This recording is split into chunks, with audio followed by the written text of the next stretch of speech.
Bonjour à tous, bienvenue dans cette nouvelle saison de visioconférence. Aujourd'hui, une petite visioconférence culture.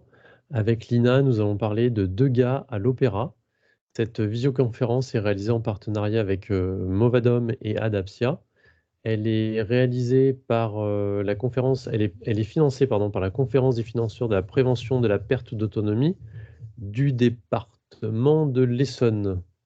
Merci à tous pour votre participation. Donc moi, je suis Pascal, je suis là pour vous accueillir, répondre à vos questions et répondre à vos différents problèmes techniques. Si jamais en cours de visioconférence, vous avez des questions, vous avez la petite barre de conversation où vous pouvez poser les questions. Si elles sont pertinentes par rapport à la diapositive dont nous parlera Lina, je vous interromprai pour que vous puissiez y répondre. Lina, je vous laisse prendre la main et puis vous présenter et démarrer cette visioconférence. Bon, est-ce que ça marche? Est-ce que je peux Impeccable. faire Parfait. défiler les... Tout à fait. C'est parfait. C'est vous qui avez mis cette diapo? Non, c'est vous. En fait, il y a un Non? petit décalage entre le moment où vous Ah, cliquez et où elle ok. apparaît. D'accord. Donc voilà. Bon, j'espère que tout le monde me voit bien et m'entend. Enfin, l'idée n'est pas de me voir, mais de voir plutôt les slides qui vont défiler sous vos yeux. Donc, je me présente, je suis Lina Beignot de Valmont. Je suis conférencière, guide conférencière dans les musées depuis déjà une quinzaine d'années. J'ai fait moi-même l'école du Louvre avec une spécialité 18e. Or, nous n'allons pas parler du 18e aujourd'hui, mais du 19e siècle avec Degas. Mais j'ai étendu voilà, ma vision des choses bien au-delà du 18e siècle. Et j'ai monté une petite structure depuis plus de 10 ans maintenant qui s'appelle La Ruée vers l'art. Et grâce à cela, j'ai donc la joie de pouvoir emmener des groupes dans les différents musées parisiens et présenter les expositions qui ont le vent en poupe voilà, pendant l'année. Donc, je me suis basée pour cette conférence sur Degas, sur une très belle exposition qui a eu lieu donc au musée d'Orsay en 2019 et qui s'appelait donc Degas à l'opéra, qui a eu un énorme succès et donc qui a été un petit peu mon centre d'intérêt à ce moment-là. Et donc j'ai basé tout mon exposé que je vais vous faire maintenant sur cette exposition donc du musée d'Orsay. Donc voilà, donc Degas est très connu de beaucoup, évidemment. C'est un immense peintre et comme chacun sait, le monde de l'opéra, le monde de la danse, le monde des danseuses a été vraiment l'a occupé pendant les 3/4 de sa vie d'artiste, puisqu'il a été peintre, et pas seulement peintre, dessinateur, sculpteur, photographe, etc., pendant une soixantaine d'années. Et donc le monde de l'opéra, qui était vraiment un monde très en vue donc au 19e siècle, avec l'opéra Garnier, entre autres, l'a occupé pendant 60% de sa carrière. Donc c'est absolument énorme. Et donc là, nous allons rentrer un petit peu dans le trou de la serrure et visiter l'opéra dans ses coulisses, dans ses foyers, sur sa scène, etc. Et observer donc ce monde de l'opéra du temps de Degas.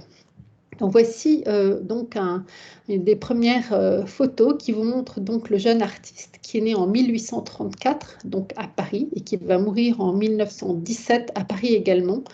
Vous le voyez donc en autoportrait, jeune, avec donc on voit un pinceau à la main et tenant donc un ouvrage sous l'autre main. Vous voyez, très sérieux, qui nous toise donc du regard. Le regard chez un artiste est vraiment évidemment très important.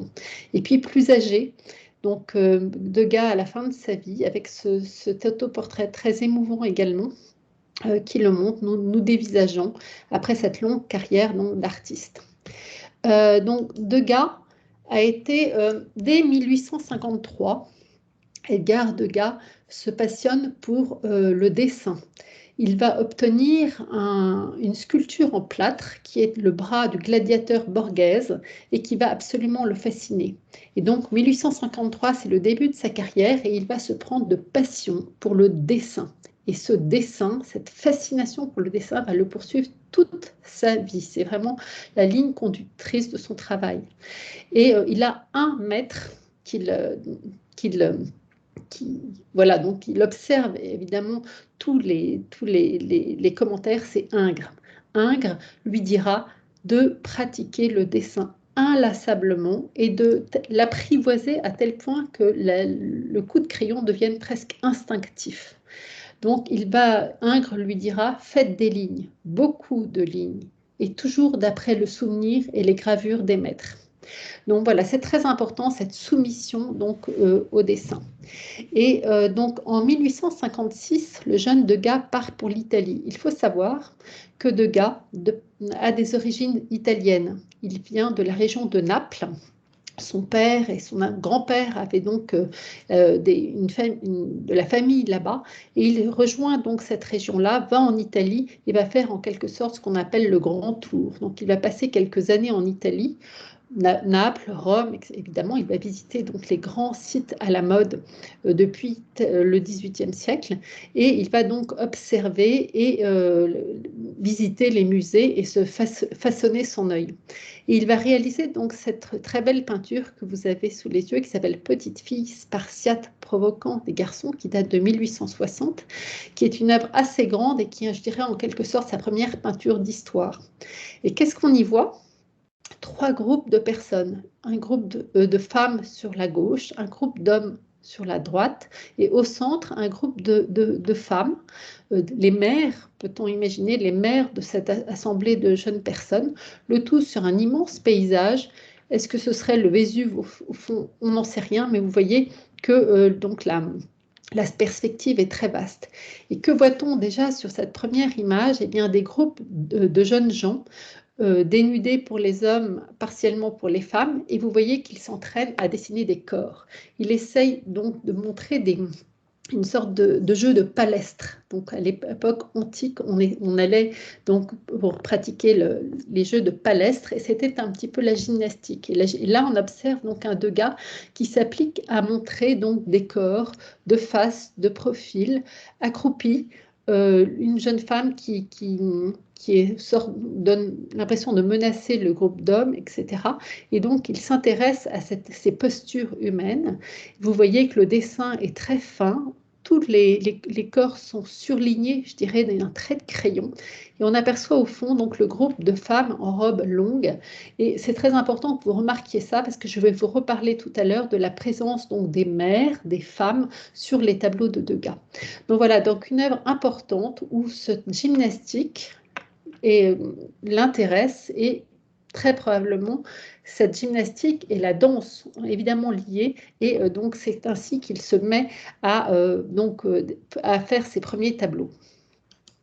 Deuxième œuvre, cette peinture extrêmement connue qui s'appelle le portrait de mademoiselle Eugénie Fiocre dans le ballet La Source. Ça y est, nous y sommes, nous sommes à l'opéra, et le jeune Degas fait sa première peinture de ballet. Ici, il ne s'agit pas de la danse en tant que telle, mais de temps de pause entre 2 scènes de ballet.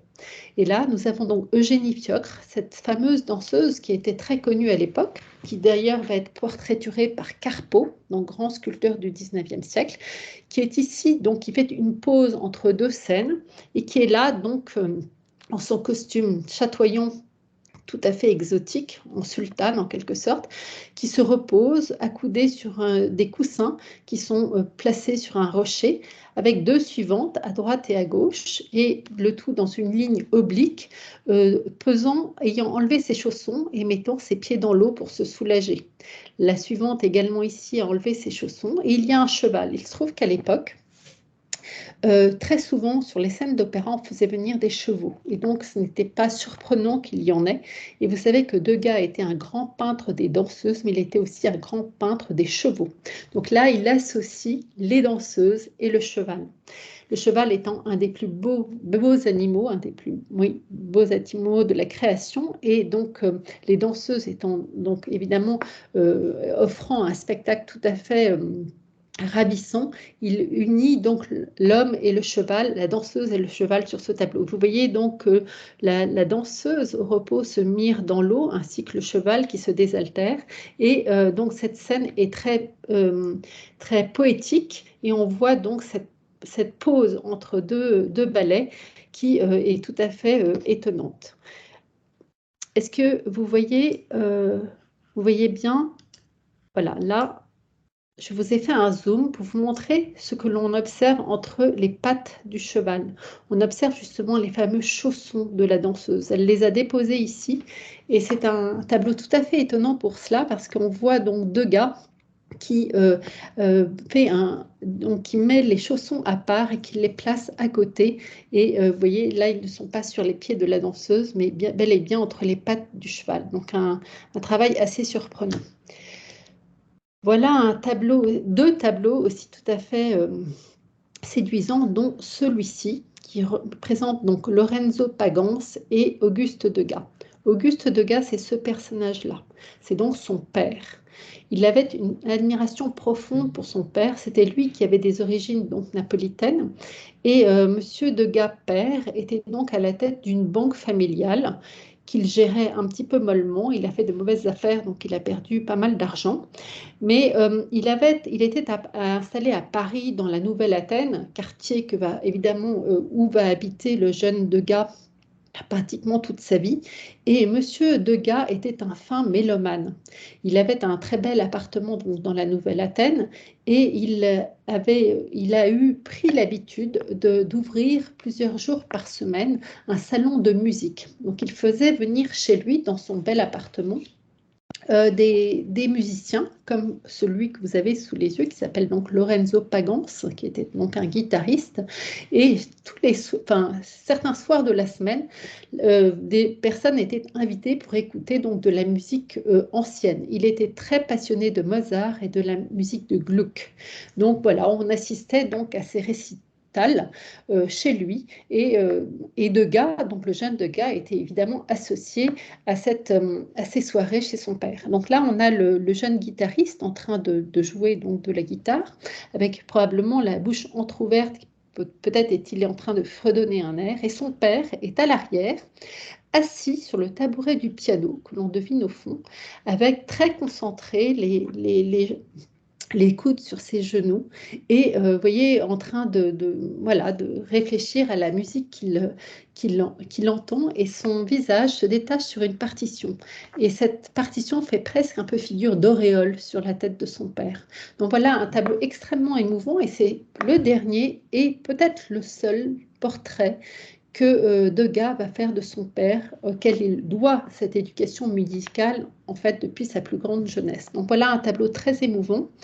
Et à côté, un autre tableau qui montre donc un intérieur, probablement dans la Nouvelle-Athènes, peut-être chez son père, mais ça, on n'en sait pas plus, où l'on voit donc un appartement cossu, avec, vous voyez, les murs peints, une corniche, une belle porte, etc. On a poussé le mobilier sur les côtés et on aperçoit donc un jeune pianiste qui se détache sur la porte, les panneaux blancs de la porte, et deux jeunes femmes en train de réciter, de chanter, de fredonner, etc., au son donc du piano. Très probablement, cette jeune fille-là s'appelle Marguerite et ce serait la sœur de Degas.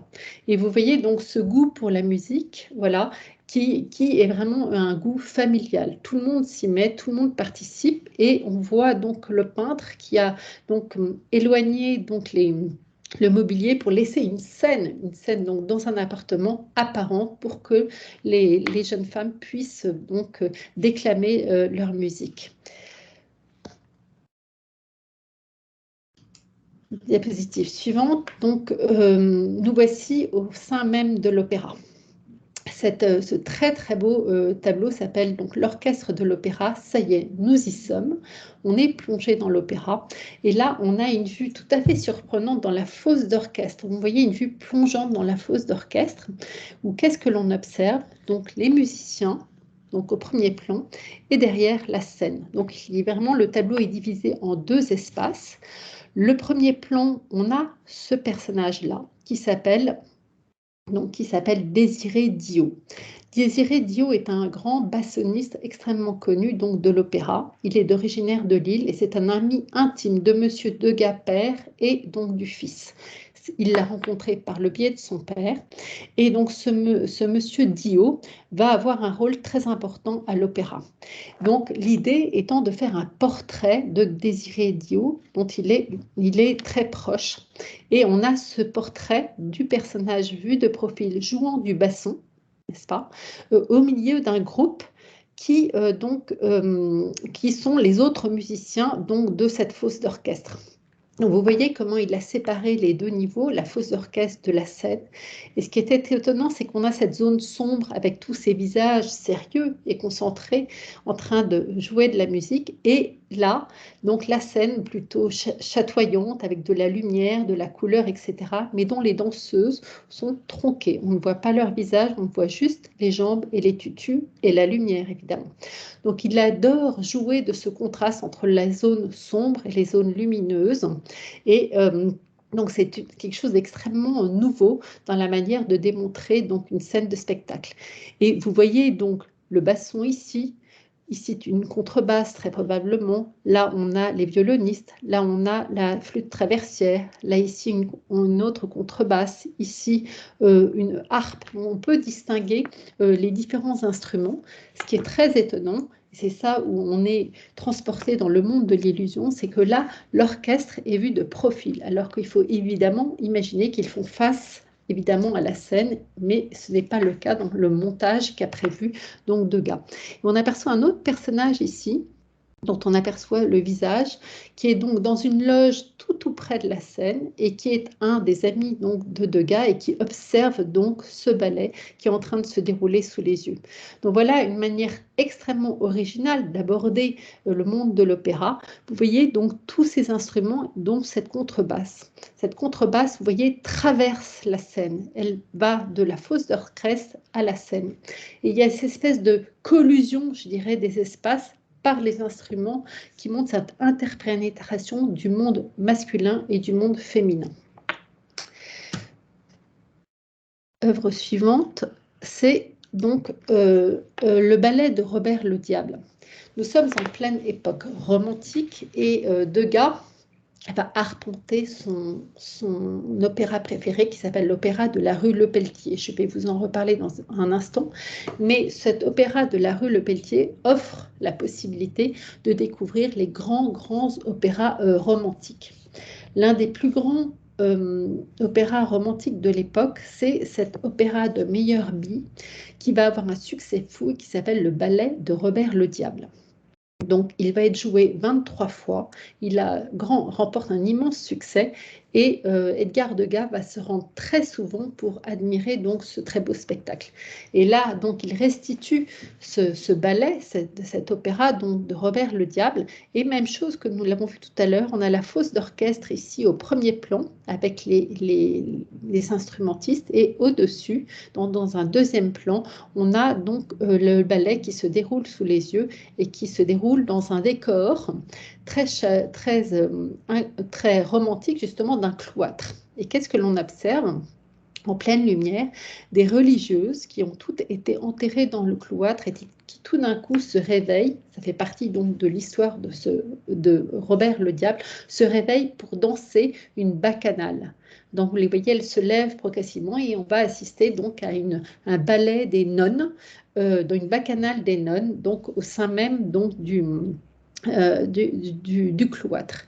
Et au premier plan, donc les instrumentistes, donc on aperçoit les bassons, on aperçoit quelques instruments et on aperçoit un personnage ici qui n'est pas du tout en train de jouer de la musique, mais qui observe.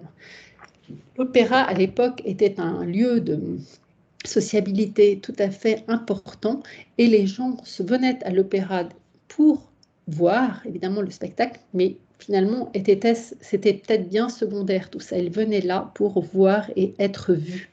Et des personnages comme cet homme-là tenant des jumelles pour observer les alentours et qui était là, étaient donc des personnages qui étaient très fréquemment représentés par Degas et nous en verrons d'autres tout à l'heure.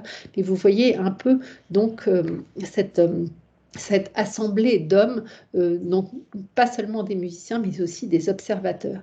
Et encore, cette même dichotomie entre la zone du bas qui est très sombre et noir avec ses costumes masculins et donc la scène, l'endroit où l'illusion se déploie sous les yeux et la poésie avec ses couleurs, ses nonnes qui se déploient et donc ces couleurs contrastées entre le cloître et le déploiement des nonnes. Alors voici une maquette de l'Opéra Garnier. Probablement beaucoup d'entre vous connaissent l'Opéra Garnier, mais donc je vais vous raconter un petit peu l'histoire. En fait, c'est au XVIIe siècle, sous le règne de Louis XIV, qu'a été créée l'Académie royale de danse et de musique.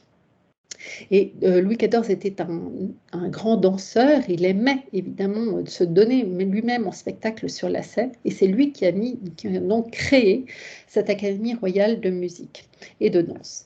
Au XVIIIe siècle, il y a eu un premier théâtre un premier opéra, qui s'appelait l'Opéra de la rue de Richelieu.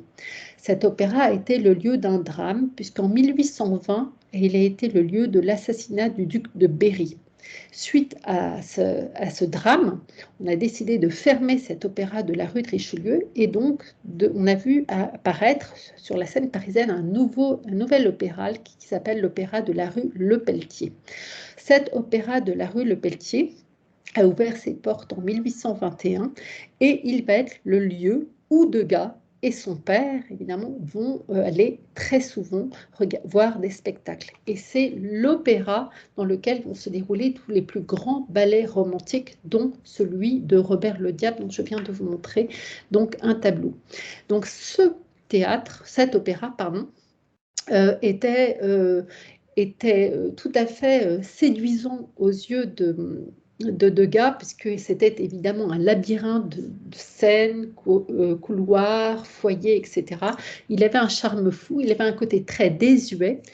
Pour décorer cet opéra de la rue Lepelletier, avait été réutilisé des anciens reliefs donc, de l'opéra de la rue de Richelieu, et donc c'était un amalgame de différents décors, de réemploi, etc. Et c'est cet opéra qui va servir de base à tous les tableaux donc faits par Edgar Degas. Donc en 1858, il va y avoir un attentat à la bombe à l'opéra de la rue Lepelletier. Il se trouve que Napoléon III, se rendant à l'opéra, va être l'objet d'un attentat en 1858, un attentat qui va être opéré par Orsini. Et suite à cet attentat, Napoléon III va décider de fermer l'opéra de la rue Lepelletier et décider donc la construction d'un opéra tout nouveau qui va devenir donc l'Opéra Garnier, dans un endroit espacé, où l'accès sera facile, où il y aura moins à craindre pour des problèmes de sécurité, etc. Et donc, ça va être le grand chantier de l'Opéra Garnier. Ce chantier de l'Opéra Garnier va durer jusqu'en 1875. Donc, évidemment, tout ça est très long, mais l'opéra de la rue Lepelletier va continuer à être utilisé. En 1873, il va y avoir un incendie donc, à l'opéra de la rue Lepelletier, et donc c'est terminé. Cet opéra est enterré, mais l'opéra de Garnier n'est pas terminé encore. 2 ans après, il sera achevé, et c'est la maquette que je vous présente sous les yeux. Donc là, nous avons comme repère donc la rue, la place de l'Opéra que vous connaissez, donc la galerie qui donne sur la place de l'Opéra, le grand foyer, l'escalier absolument magistral qui a été conçu donc par Charles Garnier et qui est l'endroit justement où les spectateurs peuvent se donner en spectacle, puis la scène avec donc tous les fauteuils, les loges, etc. Non, la salle Excusez-moi, d'orchestre, Lina. pardon. Oui. Sous les diapositives, vous devez avoir un petit curseur avec une flèche, Oui. un petit stylo. Cliquez sur un des outils, comme Oui. ça on pourra voir votre curseur. Ah, vous voyez là ou pas? Non. Non. Non, là vous avez changé la diapositive. Là, vous ne voyez pas mon curseur, en fait? Non, non, non. Alors, vous voulez que j'appuie sur quelle petite flèche? Alors je Attendez. Moi, sais je plus vois lesquels il y a. augmenter la taille de la police ou réduire la taille de la police. C'est pas ça. Non. Voyons. Vous devez Sur avoir un pointeur laser ou.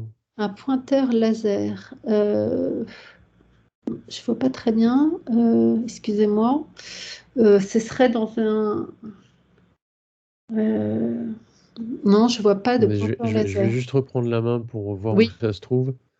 Euh, Alors, sous les flèches à côté des flèches de diapo, j'ai un mode grille, ensuite 3 petits points, et en dessous, à Oui. côté, j'ai un curseur, Ah oui, pointeur laser rouge, plume, surligneur, etc., etc. c'est pas Euh, je, ça. je vous laisse reprendre la main. Je sais pas si j'ai C'est voilà, quand vous reprenez la main. là, vous voyez ou pas? Non? Non, Je suis non, désolée, non, tant je pis, tant n'arrive pis, tant pas pis. à trouver le bon outil. Non, mais des fois, il y a des mises à jour qui font que d'autres Ah, outils fonctionnent pas bien, donc ouais, je suis désolée.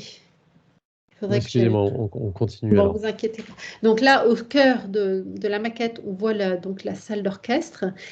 Sur la gauche de la salle d'orchestre, c'est évidemment la scène avec les cintres dans la partie supérieure.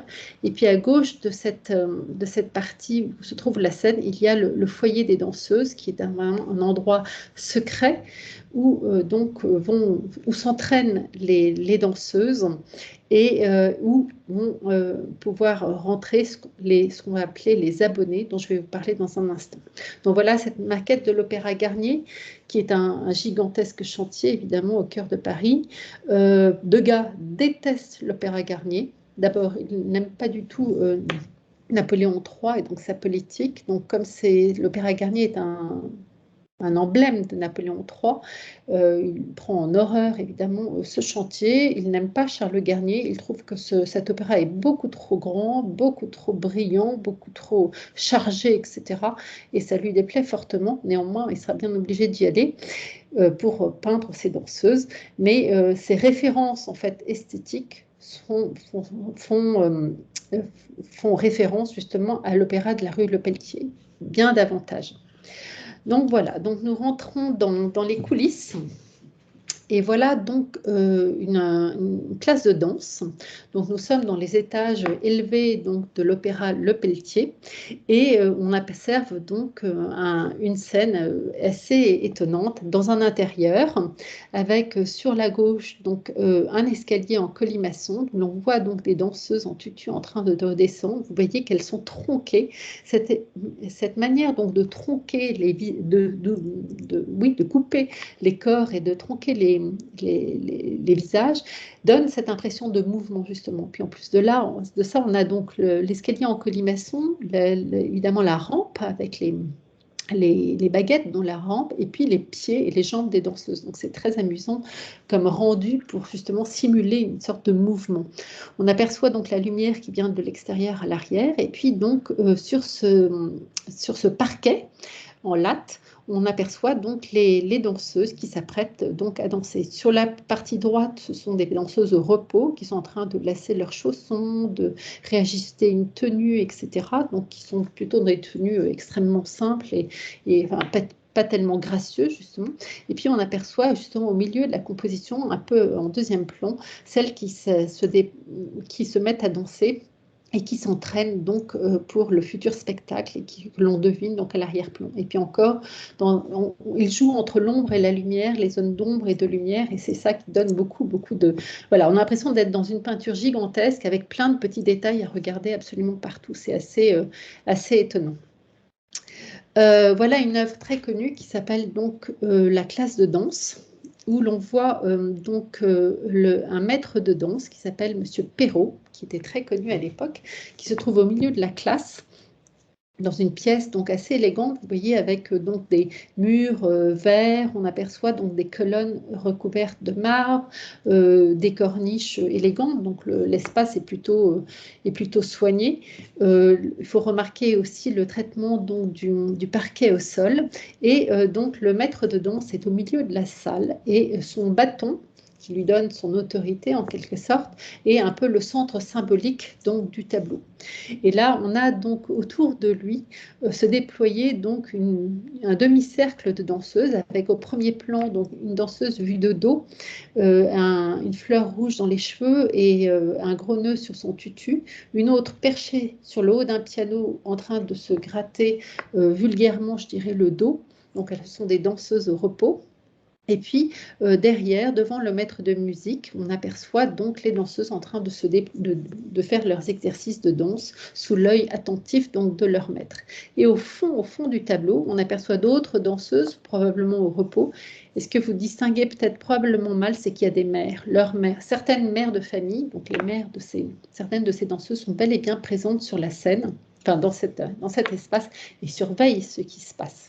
Donc, vous voyez, les mères des danseuses sont souvent invitées à regarder donc les exercices de leurs filles.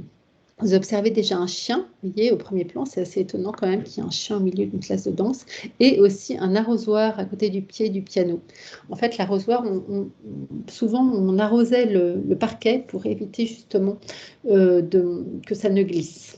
Donc, vous voyez donc le rôle du maître de musique qui est comme un I donc au milieu de la salle et les danseuses qui se déploient autour avec la manière très délicate dont il arrive à traiter les tutus. Voilà, ces tutus blancs colorés d'un nœud, etc., dont il rend justement la souplesse et la délicatesse, et grâce à cela, il arrive à rendre un petit peu le mouvement. Alors, j'ai fait un zoom normalement sur le... Et j'ai un peu de mal à montrer les détails de mon tableau, voilà. Est-ce que vous arrivez à voir on aperçoit donc cette danseuse du premier plan qui est en train de se gratter le dos. Vous voyez, on voit les versions au repos et la version en exercice sur le même tableau. Autre grand tableau très connu, donc, qui s'appelle la leçon de danse, où là encore on est dans un des salons de la rue Le Pelletier, l'opéra de la rue Le Pelletier, où le cadre est plutôt élégant avec ses colonnes, ses pilastres recouverts de marbre, et on a encore donc le maître de danse qui est un autre maître de danse, s'appelle Monsieur Mirante, et à côté le violoniste. Vous voyez que Mirante a aussi un bâton qui lui permet de battre la mesure sans doute, et qu'il est en train de donner des explications à la jeune danseuse qui se trouve donc devant lui et qui va donc commencer donc son exercice de danse. Le centre du tableau est vide. On a cette scène qui est laissée quasiment vide, une chaise au premier plan sur lequel se trouve juste un chiffon et peut-être un éventail. Et les autres danseuses à côté donc, du maître de ballet sont en train d'observer, de se reposer, de s'étirer. D'autres sont en train de faire des étirements sur la barre et on voit leur reflet dans le miroir qui se trouve au fond. D'autres, complètement à droite, sont en train de regarder sur un panneau les consignes du jour, c'est-à-dire le programme, tous les exercices qui vont être demandés à chacune des danseuses, et on les observe donc de dos en train de lire les consignes sur ce panneau. Et complètement à droite, par une porte entrouverte, on observe une danseuse, qui est tronquée encore une fois, mais qui est en train de faire exactement le même exercice que celle que l'on a sous les yeux au premier plan avec le grand nœud noir qu'elle a sur son tutu. Vous voyez, il démultiplie les visions, et on a donc cette enfilade de pièces, cette enfilade de danseuses qui inondent tout cet opéra de la rue Le Pelletier et qui s'entraînent pour les futurs spectacles et qui, lui, le ravissent parce qu'il cherche à reproduire la vie quotidienne dans les coulisses de l'opéra de la rue Le Pelletier. Œuvre suivante. Si j'arrive à... J'ai un peu de mal avec faire passer les images. Si vous arrivez à... Attendez, peut-être là. Est-ce que je vais y arriver? Voilà. Voilà une œuvre très originale. Là, nous n'avons aucune danseuse sur ce tableau qui s'appelle Portrait d'amis sur la scène, dit aussi Ludovic Halévy et Albert Boulanger-Cavé. Deux hommes. Donc voilà. Donc là, c'est un portrait en pied de deux hommes dans les coulisses de l'opéra. Ce qui se passe, c'est que à partir de 1885, Edgar Degas va pouvoir rentrer grâce à Ludovic Halévy, qui est donc ce personnage que vous voyez sur la gauche. Il va pouvoir obtenir ce qu'on appelle la possibilité de rentrer dans les coulisses de l'opéra. Ce sont ses abonnés. Être abonné à l'opéra, ça veut dire pouvoir franchir les portes qui mène à l'arrière de l'opéra, rentrer dans les coulisses, dans les foyers, participer aux exercices de danse. Et les abonnés achètent un droit pour y avoir accès.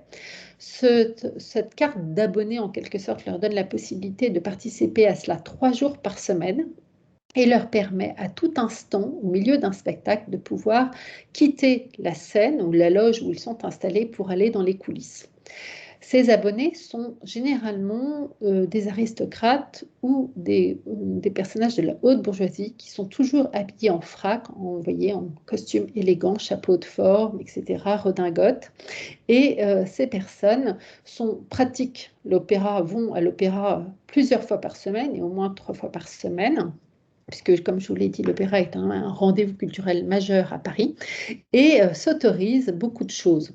Et ils convoitent évidemment le monde des danseuses et ils observent tout à la loupe, et il y a des connivences qui s'opèrent entre les mères des petites danseuses qui sont souvent extrêmement jeunes et ces personnes et ces abonnés qui voient d'un bon œil de pouvoir avoir quelques danseuses à leur service.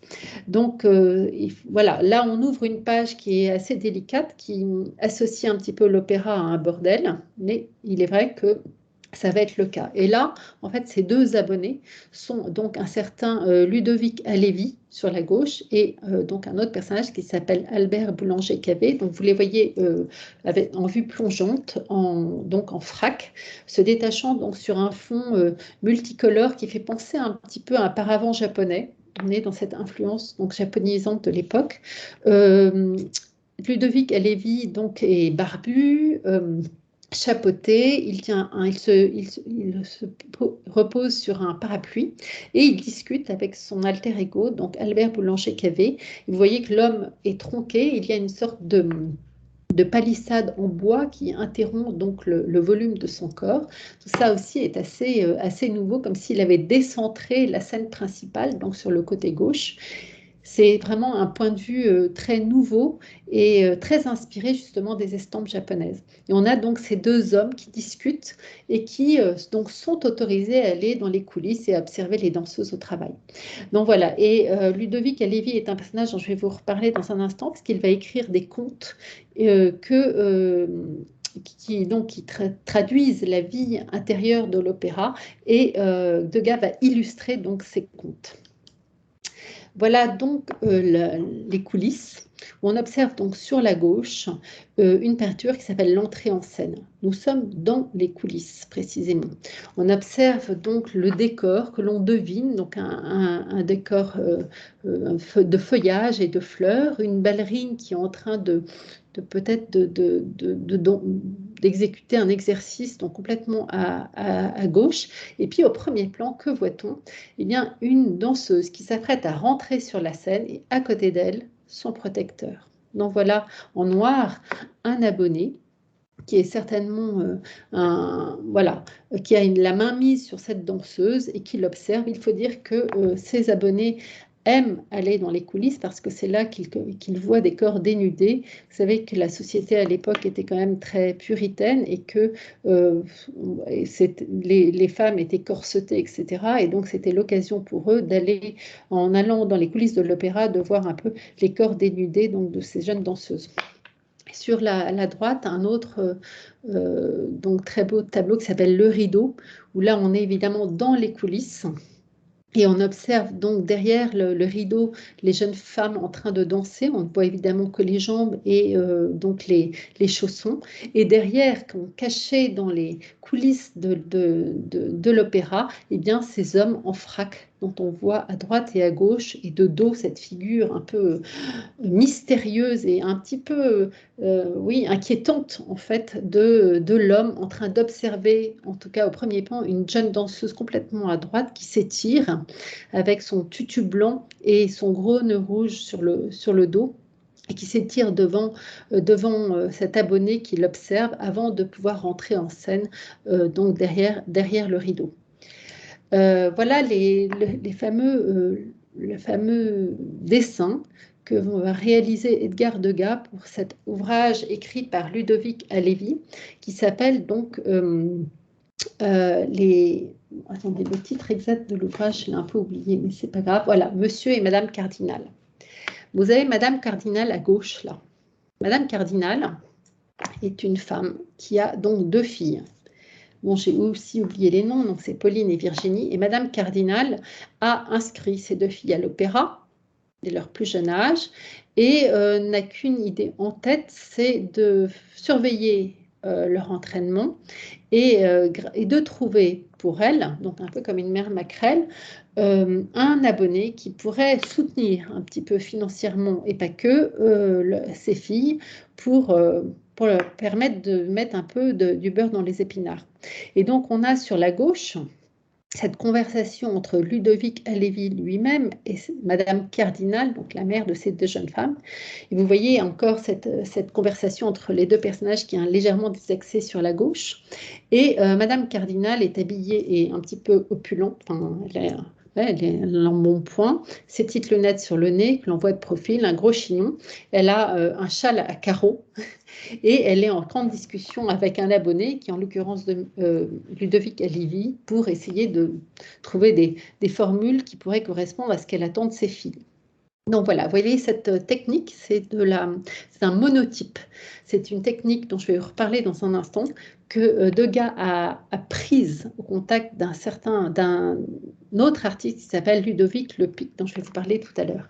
Et sur le monotype de droite, on observe justement une des filles de Madame Cardinal, qui est au milieu de la scène, que l'on voit de dos, avec son tutu qui se déploie. Et qu'est-ce qu'elle a autour d'elle? Que des abonnés dont les regards sont en train de converger vers elle. Donc vous voyez une espèce de proie de cet enfant qui est devenu la proie de ses abonnés, qui sont tous donc en train de lorgner sur elle. Au-dessus, on a cette ambiance électrique avec ces globes au plafond qui donne cette lumière un petit peu inquiétante. C'est évidemment le début de l'électricité aussi à cette époque-là. Et donc, on a cette ambiance tout à fait particulière de l'opéra où les jeunes femmes étaient souvent exploitées donc par des abonnés. Voilà donc encore sur la gauche l'examen de danse. Nous avons un coup d'œil assez étonnant de Degas en vue plongeante sur 2 ballerines en train d'ajuster l'une son collant, l'autre fatiguée déjà et qui regarde ses pieds pendant qu'à l'arrière, on devine une Madame Cardinal, vous voyez, en train d'observer sa fille avec son châle noir et rouge sur les épaules, tandis que l'autre mère est aussi en train de regarder ce que fait l'enfant au premier plan. Donc on a une espèce de condensé des plans. On a ces 2 jeunes filles en blanc dans leur tutu et les 2 mères à l'arrière avec ses coiffures noires et cette châle noir et rouge, comme si elles étaient superposées, très contrastées évidemment, et donc surveillons les détails de la mise de leur fille, toujours dans l'objectif de voir si un abonné pourrait s'intéresser à elle. Et on aperçoit aussi les lignes du plancher au sol. Vous voyez cette manière de traiter toujours la ligne très présente, vous savez le sens du dessin qui est si cher à Degas. Et donc la peinture et le dessin sont omniprésents dans ces tableaux. Et puis donc, le ballet dit aussi l'étoile, donc c'est un pastel sur monotype, c'est-à-dire que c'est un monotype, une sorte de gravure sur lequel donc Degas a utilisé du pastel. Et là on a donc cette étoile qui fait un salut final sur le premier plan de la scène, vue en contre-plongée. Elle est isolée, je dirais, sur cette partie de la scène qui est vide autour d'elle, le visage porté vers nous, sa gestuelle est extrêmement gracieuse, on dirait donc une arabesque, avec donc le côté très transparent du rendu du tutu, le tulle et évidemment les fleurs qui sont répandues sur son tutu, et à l'arrière, les coulisses, avec d'autres danteuses tronquées qui s'apprêtent probablement à saluer à leur tour après l'étoile, et évidemment encore un abonné qui observe sa favorite en train de faire son salut final avec cette lumière très intense qui met en valeur justement la grâce de la jeune femme, la grâce de son tutu et de son visage avec énormément de dextérité. image suivante, si j'arrive à la trouver. Voilà. En parlant un petit peu de sculpture. Degas était un dessinateur, était un peintre, était un grand a beaucoup pratiqué le pastel, mais il était aussi sculpteur. Et il était très inventif. Et en fait, ce que j'ai oublié de vous dire, c'est que Degas, en fait, travaillait beaucoup de mémoire. Il allait beaucoup à l'opéra, plusieurs fois par semaine, évidemment. Il y a été dans toute sa carrière à peu près 177 fois. Il gribouillait, faisait des dessins, etc. Mais toutes ses réalisations étaient faites dans son atelier. Et c'était un titan de travail. Il avait besoin de manipuler un crayon, un pinceau, tout le temps. Et il s'était donc mis à la sculpture. L'idée de faire de la sculpture était une manière aussi pour lui d'apprivoiser la ligne, en quelque sorte, de comprendre l'équilibre du corps humain, de tout, voilà, de tout maîtriser. Et donc, cette toute petite sculpture que vous avez sous les yeux, c'est une danseuse, donc nue, complètement nue, donc qui est réalisée en cire. Toutes les sculptures de Degas, enfin, la plupart en tout cas, ont été faites en cire, donc un matériau extrêmement fragile. Et donc, il réalisait des quantités de statuettes en cire pour comprendre vraiment la posture exacte, comprendre l'équilibre du corps humain, etc. Et je trouve que cette petite danseuse grande arabesque, troisième temps, est extrêmement séduisante pour ça, parce qu'on comprend tout le travail acharné de Degas pour trouver la posture exacte et la grâce de la danseuse. Donc, voilà, donc là, j'ai un peu de mal à trouver l'image suivante. Une œuvre extrêmement connue, c'est La petite danseuse de 14 ans, donc, qui est vraiment une œuvre phare que tout le monde connaît. L'histoire est incroyable de cette petite statue. Elle mesure à peu près 1 mètre de haut. Et en réalité, donc, Edgar Degas, qui connaissait donc parfaitement le monde de l'opéra et de ses coulisses, n'a eu de cesse que justement d'observer et de restituer donc la vie de l'opéra dans ce qu'elle avait de plus intime.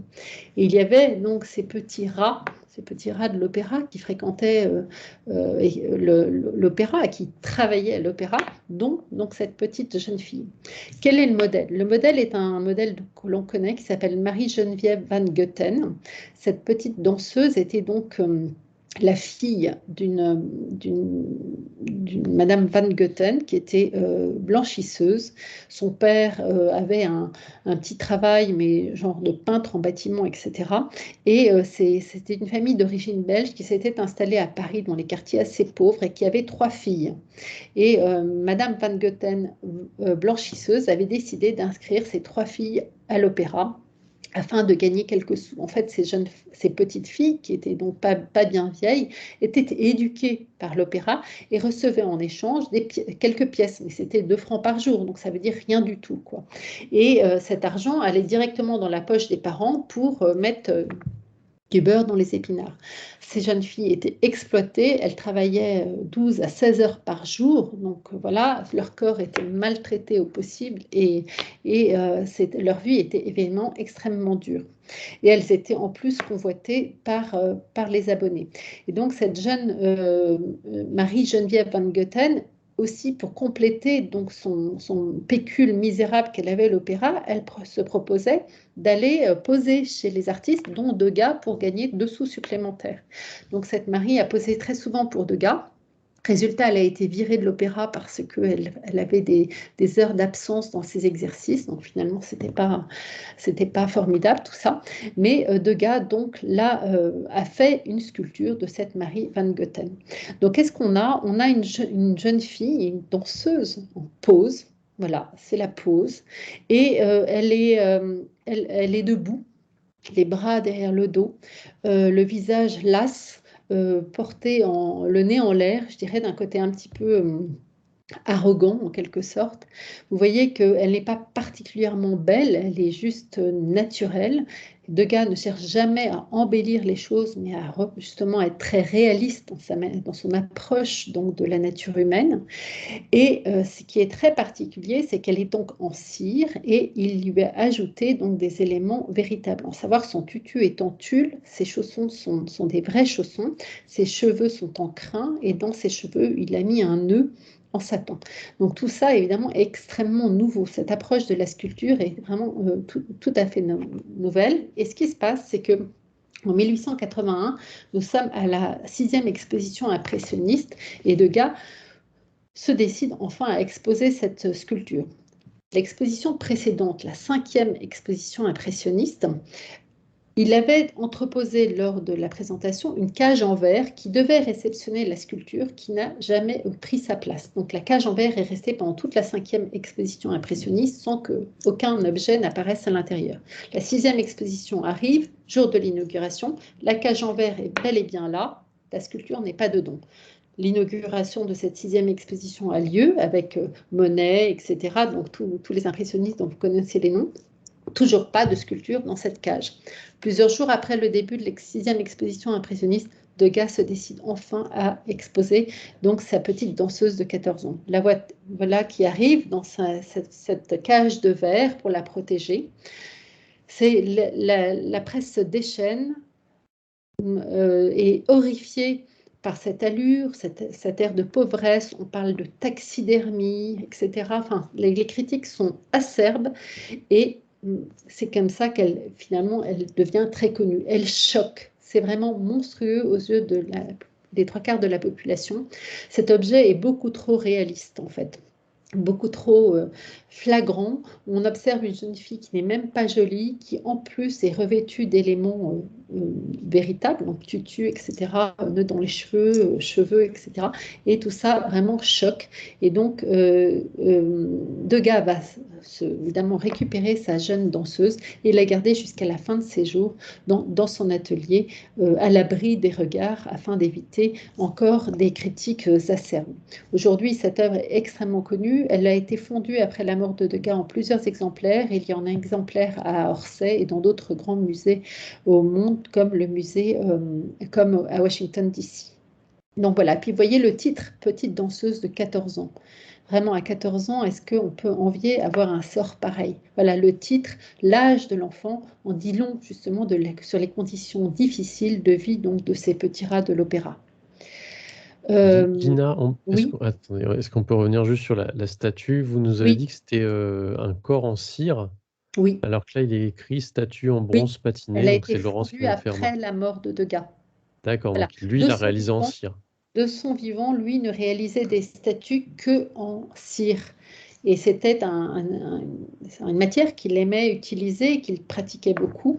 Et il a interdit que ces sculptures soient fondues de son vivant. Donc elle est en D'accord. fait, évidemment, comme c'est un matériau qui est périssable, la cire, elle a été fondue évidemment après sa mort et c'est évidemment ce qu'on peut voir aujourd'hui puisque les cires ne sont pas présentables en soi. C'est trop fragile et probablement à moitié disparu, quoi. Voilà, Merci pour la c'est ce que précision. je voulais dire. Autre œuvre, Le Maître de ballet. Donc voilà, il s'agit donc d'une œuvre qui a été faite en tandem avec Ludovic Lepic. C'est signé en haut à gauche. Vous avez deux signatures, Lepic et Degas.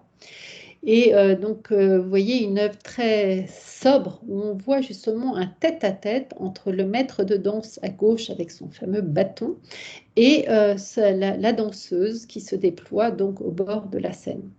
Qu'est-ce qui rend la lumière dans cette œuvre? C'est justement la rampe, c'est ce demi-cercle, vous voyez, qui souligne la partie basse du tableau où se trouve la lumière et qui éclaire donc la scène et qui permet donc de révéler le tutu de la danseuse, ses jambes et aussi sa gestuelle. Et vous voyez, ça c'est une œuvre donc faite en monotype. Ces monotypes, en fait, c'est une plaque de métal qui est recouverte d'encre. À partir de ce moment-là, l'artiste dessine, enfin en enlevant l'encre, réalise un dessin et après il va imprimer le dessin en calquant une feuille de papier dessus, ce qui va faire ressortir donc le motif. Et il peut faire appliquer plusieurs feuilles de papier dessus, et donc il y aura de moins en moins d'encre au fur et à mesure qu'il va appliquer des feuilles de papier. Et pour certains de ces monotypes, Degas va les compléter au pastel, c'est-à-dire qu'il va donc rajouter de la couleur sur cette œuvre en grisaille, noir et blanc. Donc vous voyez là, on ne voit que la danseuse et son maître de danse en tête-à-tête sur une scène qui est totalement vide, dans ce jeu de grisaille qui souligne donc la gestuelle donc, de la danseuse. Danseuse posant chez un photographe. Alors, cette œuvre est assez étonnante parce qu'on est clairement dans un atelier, dans l'atelier de Degas, une des rares œuvres représentant une danseuse qui montre la ville au loin. Vous voyez, derrière les verrières, on aperçoit les toits et les immeubles haussmanniens donc de la Nouvelle-Athènes, probablement, dans cette atmosphère bleutée. Et on a une jeune danseuse qui est en train de faire des pointes et de se déployer devant ce qui n'est pas un appareil photo sur la droite, pardon, mais probablement une psyché. Alors, quand il dit danseuse posant chez un photographe, on ne voit pas d'appareil photo. Cela dit, Degas, qui était très moderne quand même, a découvert ce nouvel usage de l'appareil photo, l'a utilisé, a pris beaucoup de photos et a utilisé ce médium pour faire justement ses œuvres en atelier. Donc il a été un excellent photographe de son époque et a utilisé ce médium pour réaliser ses tableaux. Donc là, on a la jeune femme qui se déploie donc devant une psyché que l'on distingue sur la gauche.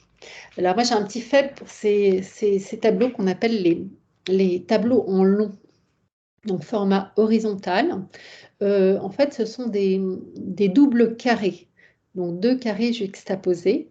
Et là, Degas met son point d'honneur à essayer d'évoquer par la peinture le mouvement. Vous savez que c'est une époque où le mouvement fascine.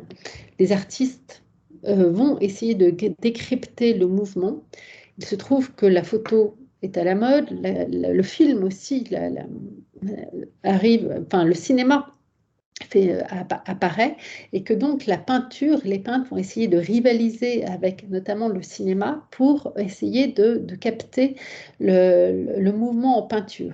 Et Degas donc est fasciné par ce mouvement, c'est pour ça qu'il s'est intéressé à la danse, c'est pour ça qu'il s'est intéressé aussi au monde équestre, et il va donc essayer de capter le mouvement par la peinture. Et donc il va utiliser entre autres cet moyen des doubles carrés.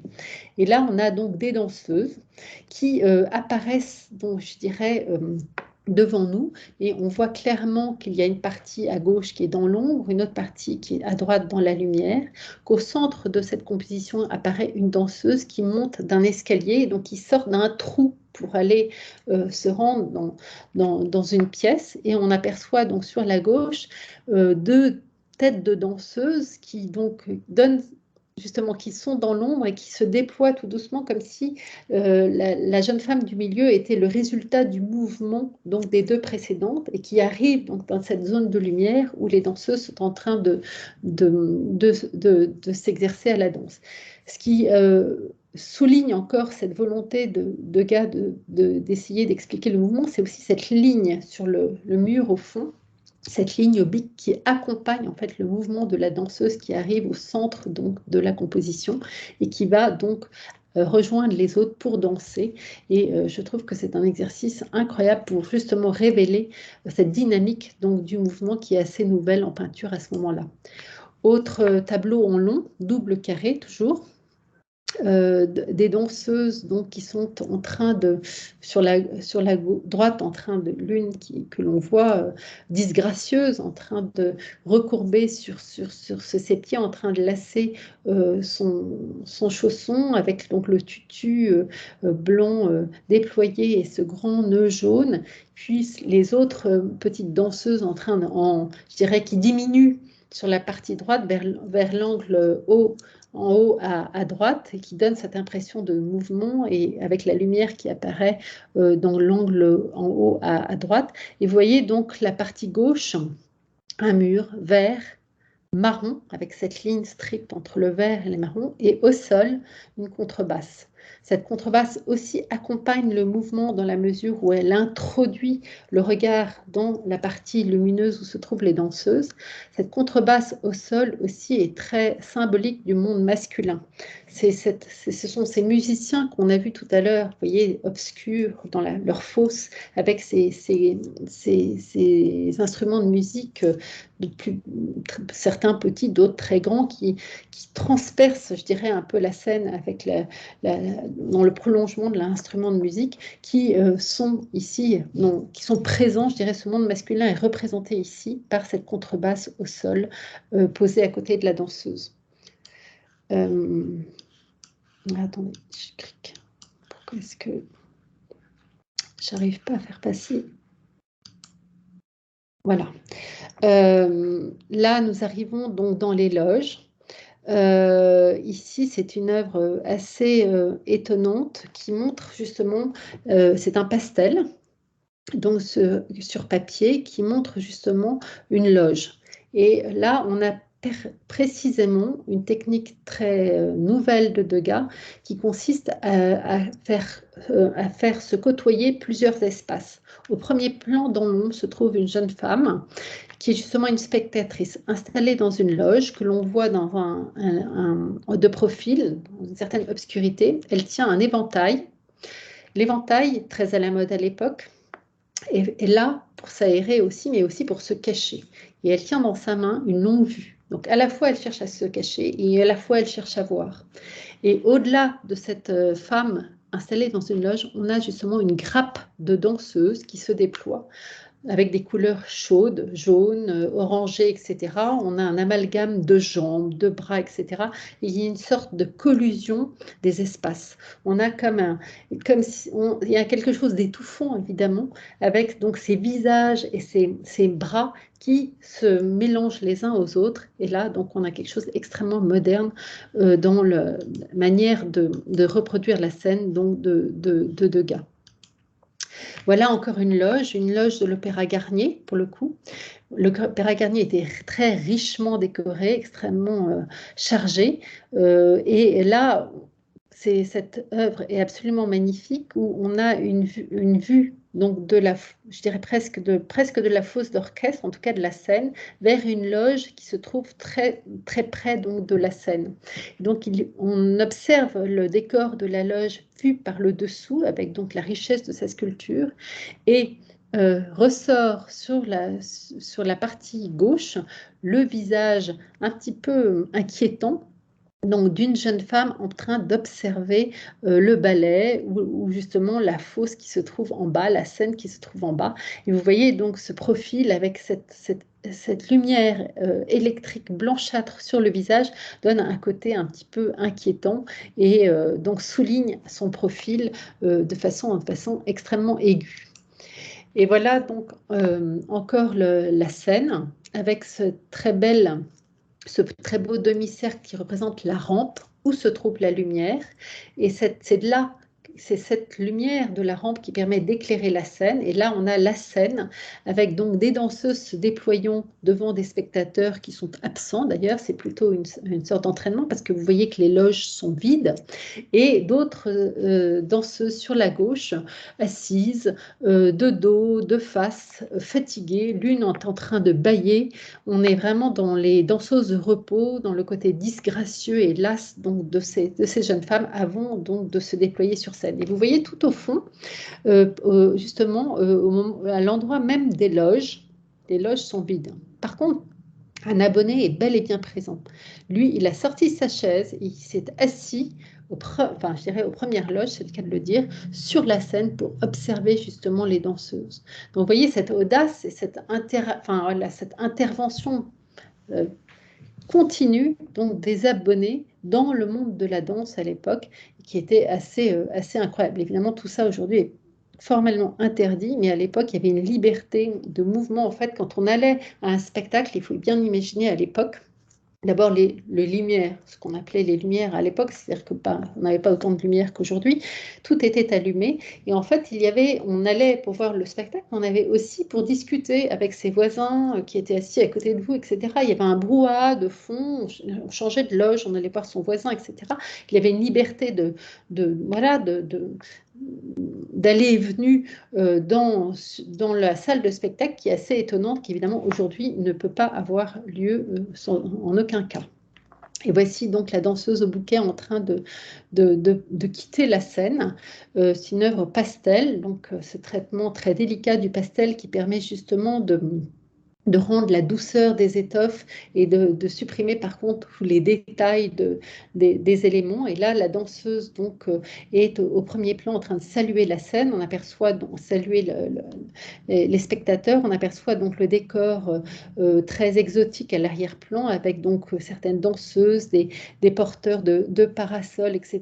La douceur aussi des coloris choisis par Degas. Elle tient un bouquet. Et vous voyez, ce qui est assez étrange, je trouve qu'il y a un côté grimaçant dans le visage de l'étoile qui est en train de saluer. C'est l'électricité qui rend ça. En fait, la lumière de la rampe met en lumière donc le décolleté et le visage de la danseuse et lui donne ce côté un peu grimaçant et avec des zones d'ombre et de lumière sur le visage qui est assez troublant. Et à la fin de sa vie, Degas perd la vue. Monet avait perdu la vue également, etc. Et donc, il doit faire beaucoup de ses dernières œuvres ont été faites de mémoire. Il a pratiqué l'opéra. Il connaît par cœur absolument tout ce qui, voilà, tous les éléments de l'opéra. Il a une mémoire phénoménale et malheureusement, il ne pourra plus se rendre à l'opéra. De toute façon, il ne voit rien, donc ça n'a pas tellement d'intérêt. Il va s'enfermer dans son atelier et il va continuer jusqu'à la fin de ses jours à réaliser donc des tableaux de danseuses. Le médium va changer puisque il n'a plus l'usage enfin, évidemment, son discernement et sa vision s'altérant, il va faire avec le souvenir et il va se mettre à faire donc des fusains. Et ces fusains, sur la partie gauche, on a donc 3 femmes nues qui sont assises, enfin, 2 sont assis sur une banquette et la troisième est debout.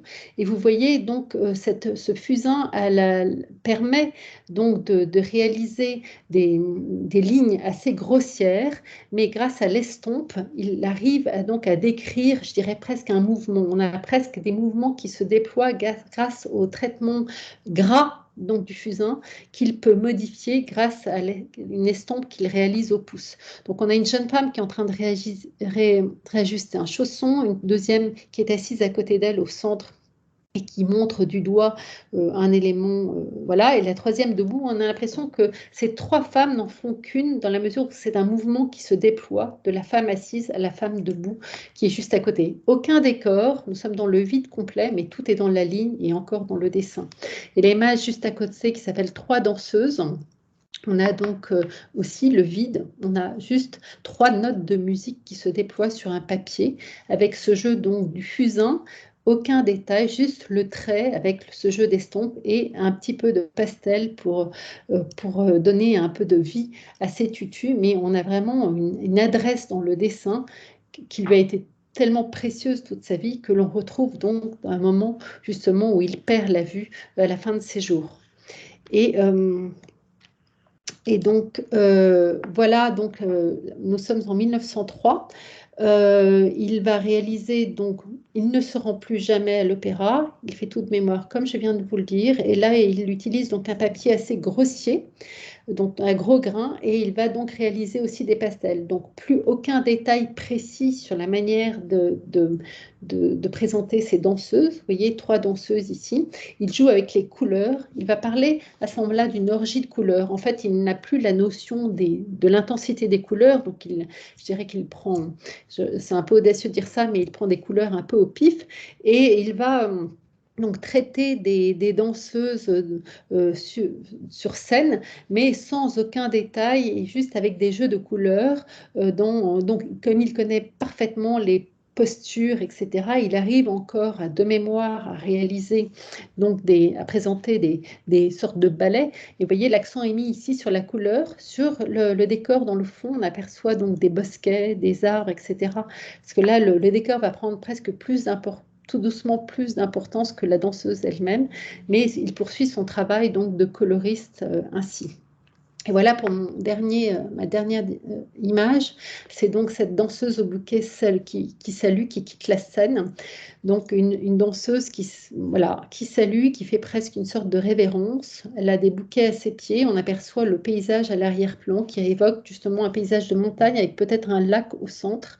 Et vous voyez qu'elle ébauche un geste comme si elle envoyait un baiser à son public pour la remercier de tous ses applaudissements. La couleur est bel et bien présente. On a encore un petit peu de dessin avec, vous voyez, la manière dont il souligne les jambes de la danseuse. Mais voilà, on a vraiment ce travail de la ligne et de la couleur qui s'amalgame et qui vraiment leur a marqué toute sa vie. Donc voilà pour ce dernier salut. Et donc nous sommes en 1900 et c'est évidemment la fin de sa carrière.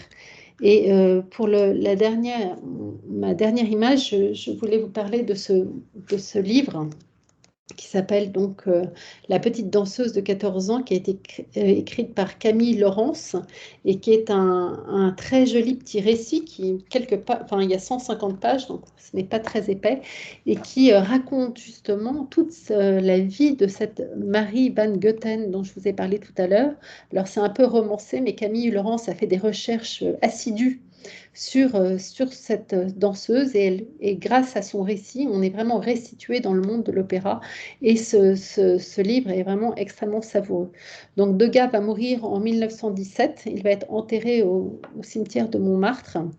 C'est quelqu'un qui était très solitaire, qui ne s'est jamais marié, qui n'aura pas donc de descendance, etc., qui s'est un peu isolé du monde. Puis le fait de perdre la vue, évidemment, n'a pas arrangé les choses, donc il s'est isolé du monde et il ne voulait aucun éloge, je dirais, à la fin de sa vie.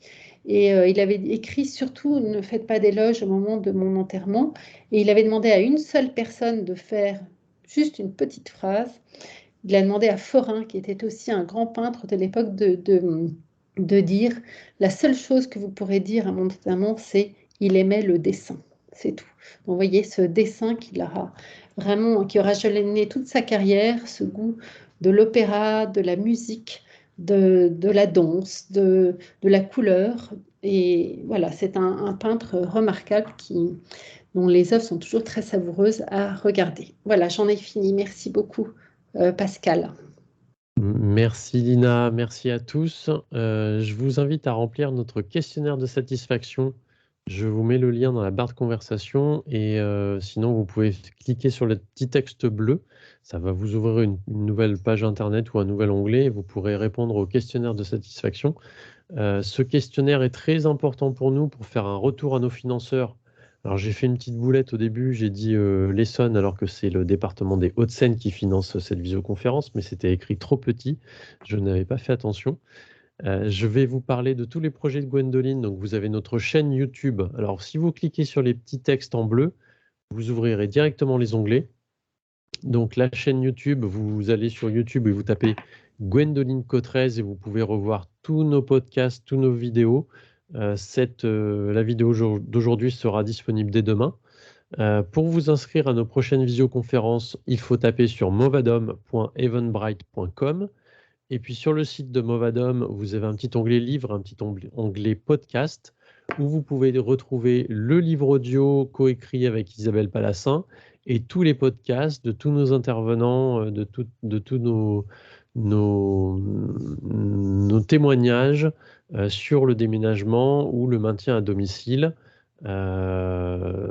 C'est très enrichissant, c'est très varié. Vous en trouverez forcément pour votre goût. On se retrouve jeudi à 15 h pour un atelier. Alors ça, c'est une petite nouveauté de cette année. On va faire des ateliers, donc c'est uniquement sur inscription et je crois qu'on est déjà complet. Donc c'est pour ça, allez sur movadom.eventbrite.com pour revoir nos prochains ateliers et vous inscrire. Donc l'atelier, ça sera acheté sur Internet. Donc on aura On va essayer de faire une petite vidéo, un petit enregistrement et faire un petit replay. Et si ça fonctionne, peut-être qu'on refera ça un peu plus tard. Donc c'est jeudi 22 septembre à 15 h. Pour les questions diverses et variées, c'est sur contact@movadom.com. Encore merci au conseil, à la conférence des financeurs du département des Hauts-de-Seine. Merci Lina, c'était passionnant. Merci. Ça aurait pu durer 1 heure de plus, c'était passionnant. J'ai trouvé ça très intéressant. On va couper maintenant, mais par contre, on se retrouve après si les gens ont des questions. Merci à tous, à bientôt.